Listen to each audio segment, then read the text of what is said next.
আসসালামু আলাইকুম everyone, welcome back to my channel. আজকে আমি আপনাদের সঙ্গে শেয়ার করব আমের খোসা সহ মজাদার আচারের রেসিপি। আর এভাবে আচার করলে কিন্তু সারা মাস জুড়ে সংরক্ষণ করতে পারবেন। আর এখনও যারা আমার চ্যানেলটি সাবস্ক্রাইব করেননি তাদের জন্য সাবস্ক্রাইব করা অনুরোধ রইল, এবং যারা আমার ফেসবুক পেজে দেখছেন তারা ফলো দিয়ে আমার সাথেই থাকবেন। এ পর্যায়ে একটা বাটিতে নিয়ে নিচ্ছি 3 চামচের মতো পাঁচফোড়ন, দিয়ে দিচ্ছি 1/4 কাপের মতো লাল সরিষা, আপনারা ইচ্ছা করলে 2 ধরনের সরিষাই নিতে পারেন। দিয়ে দিচ্ছি আদা কুচি, দিয়ে দিচ্ছি 5 থেকে 6টার মতো শুকনো মরিচ, এবং দিয়ে দিচ্ছি 2 চামচ আস্ত জিরা। দিয়ে আমি একটা ব্লেন্ড করে একটা মশলা তৈরি করে নিব। আর আমি 2টা আমকে এভাবে খোসা সহ কেটে নিয়েছি, পিস পিস করে নিয়েছি। এ পর্যায়ে আমি মশলাগুলোর সঙ্গে আমগুলোকে মাখিয়ে নিব, এর জন্য মশলাগুলো দিয়ে দিলাম। দিয়ে দিচ্ছি 1 চামচের মতো লবণ, দিয়ে দিচ্ছি 1 চামচ হলুদ গুঁড়া, আর দিয়ে দিচ্ছি 1/2 চামচ মরিচ গুঁড়া, এবং দিয়ে দিচ্ছি 1/2 চামচ গরম মশলার গুঁড়া। দিয়ে দিচ্ছি 3 চামচের মতো চিনি, এটা কিন্তু মিষ্টি হওয়ার জন্য না, টেস্টটা বাড়ানোর জন্য।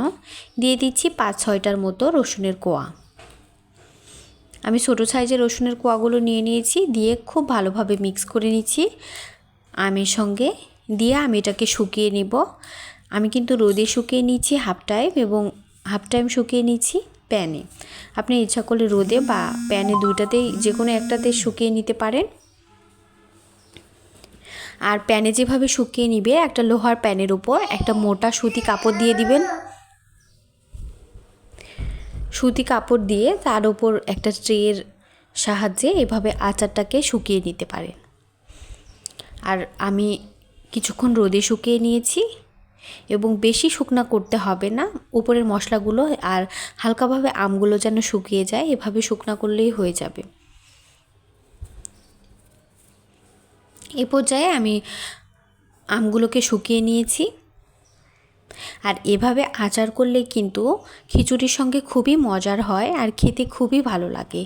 এই জন্য আমি একটা চুলায় প্যান দিয়ে দিচ্ছি 1 পোয়া মতো সরিষার তেল। সরিষার তেলটা দিয়ে এরপরে দিয়ে দিব 5 থেকে 6টার মতো রসুনের কোয়া। একটু তেলটা গরম হওয়ার পরে কিন্তু দিয়ে দিচ্ছি। এ পর্যায়ে দিয়ে দিব 2 চামচের মতো পাঁচফোড়ন। যেহেতু মশলাটা আমি তৈরি করে নিয়েছিলাম সেখানে পাঁচফোড়ন দিয়েছি, এজন্য আমি 2 চামচ পাঁচফোড়ন দিয়ে দিচ্ছি। এ পর্যায়ে দিয়ে দিব 4টার মতো শুকনো মরিচ। দিয়ে একটু তেলটা খুব ভালোভাবে গরম হলে তারপরে দিয়ে দিব শুকিয়ে রাখা যে আমগুলো আছে সেগুলো কিন্তু দিয়ে দিব আচার করার জন্য। আর এভাবে আচারটা তৈরি করলে সারা মাস জুড়ে আপনারা সংরক্ষণ করতে পারবেন। কোনো রকম সিরকা বা প্রিজারভেটিভ ব্যবহার করতে হবে না, এবং নর্মাল ফ্রিজেও রাখতে হবে না। এটা আপনারা খাবার টেবিলে মাস জুড়ে বছর জুড়ে সংরক্ষণ করতে পারেন। এ পর্যায়ে আমি আচারগুলো করার জন্য আমটাকে শুকনো আমগুলোকে দিয়ে দিলাম। দিয়ে হালকাভাবে একটু নেড়ে চেড়ে 1 মিনিটের মতো এভাবে চুলাটা অন করে রাখবো। তারপরে আমি অফ করে যে হালকা আঁচ থাকবে চুলার সেটাতে আমি রেখে দিব, আর ঠান্ডা হওয়া পর্যন্ত অপেক্ষা করব। তারপরে আপনাদের দেখিয়ে দিব একটা কাচের বয়মে উঠিয়ে। আর অবশ্যই কাচের বয়মে সংরক্ষণ করতে হবে। আর সব সময় চেষ্টা করতে হবে চামচ যেটাতে উঠিয়ে নেবেন সেটা যেন শুকনা হয়। আর আমার রান্না ভালো লাগলে অবশ্যই লাইক দিবেন এবং কমেন্ট করে জানাবেন কেমন হয়েছে। আর আমার রান্না ভালো লাগলে অবশ্যই চ্যানেলটি সাবস্ক্রাইব করবেন এবং পাশে থাকা বেল আইকন ক্লিক করবেন।